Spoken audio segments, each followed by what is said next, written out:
Let's start with the fill-ups for chapter 3b. First, the demand for salt is dash. It is in question which has come in board exams. So, इसको ध्यान दो. The demand for salt, नमक तो जितना चाहिए सब्जी में उतना डालना ही पड़ेगा, चाहे उसकी प्राइस बढ़े चाहे घटे, तो डिमांड चेंज नहीं होगी प्राइस के चेंज से. So the demand for salt is inelastic, खिंचती ही नहीं. सो इनइलास्टिक, चेंज हो जाए, खींच जाए या घट जाए तो इलास्टिक, चेंज नहीं होती सॉल्ट की demand. So the demand for salt is inelastic. Second, demand for dash is inelastic. जो भी नेसेसरी गुड्स होते हैं ना, उनकी डिमांड कैसी होती है? Inelastic. So the demand for necessities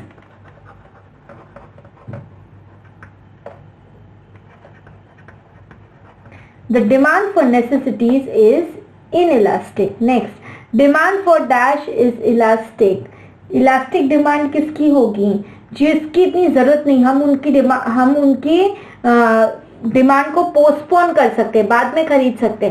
so the demand for luxuries is elastic.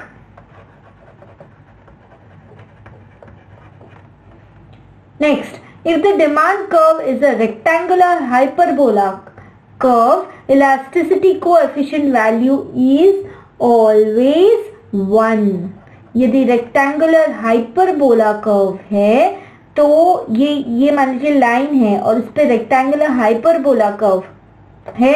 So elasticity of demand coefficient value is always 1.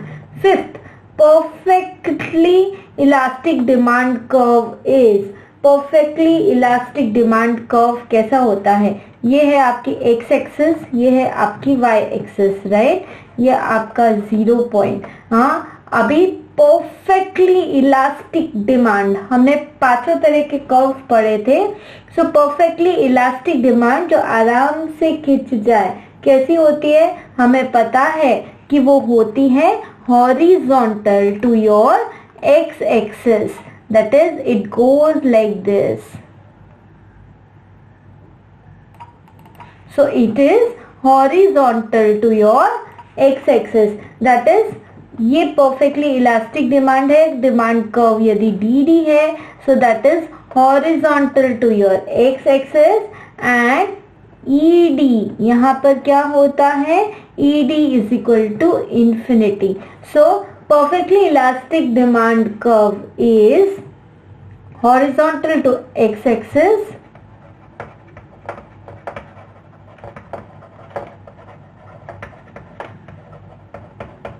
and एक और बात ध्यान रखना, where elasticity of demand is equal to infinite. Sixth, demand for food grains. Food grains तो खाने ही पड़ेंगे ना, महंगे होंगे तो भी आप उसको जितनी जरूरत है उतना तो खरीदेंगे. सो demand for food grains is inelastic. मतलब वो डिमांड चेंज नहीं होगी, जो जरूरत है प्राइस बढ़ेगी तो भी आप खरीदोगे.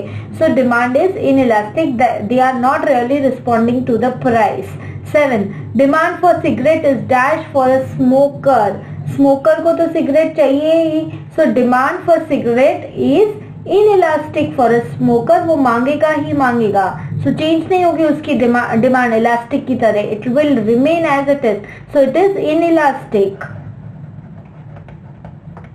Next, demand for liquor is dash for an alcoholic. Liquor, अब जैसे स्मोकर को सिगरेट चाहिए वैसे अल्कोहलिक को लिकर चाहिए, तो demand for liquor is also inelastic for an alcoholic. 9th, in case of normal goods the income elasticity of demand is what? देखो, normal goods जो होते हैं उनके केस में हमारी इनकम बढ़ती है तो हम उनको और ज्यादा मांगना स्टार्ट कर देते हैं, right? So for normal goods the income elasticity of demand is positive. यहाँ पे प्राइस इलास्टिसिटी नहीं पूछा, इनकम इलास्टिसिटी पूछा है. इनकम बढ़ेगी तो उनकी डिमांड भी आप बढ़ा दोगे. तो इनकम बढ़ी तो डिमांड बढ़ी, तो रिलेशनशिप कैसी हो गई? Positive. Cross elasticity of demand for complementary goods is dash. Cross elasticity of demand for complementary goods is always negative. क्यों और कैसे? देखो, कॉम्प्लीमेंट्री गुड्स कौन से? जिनको साथ में यूज किया जाता है. फॉर एग्जाम्पल गाड़ी और पेट्रोल. तो यदि गाड़ी की प्राइस बढ़ गई तो लोग गाड़ी खरीदना कम कर देंगे, तो पेट्रोल की डिमांड अपने आप ही घट जाएगी. सो एक की प्राइस बढ़ी तो दूसरे की डिमांड घटी. तो कैसे? एक बढ़ रहा और एक घट रहा है, इसलिए रिलेशनशिप कैसी हो गई? नेगेटिव.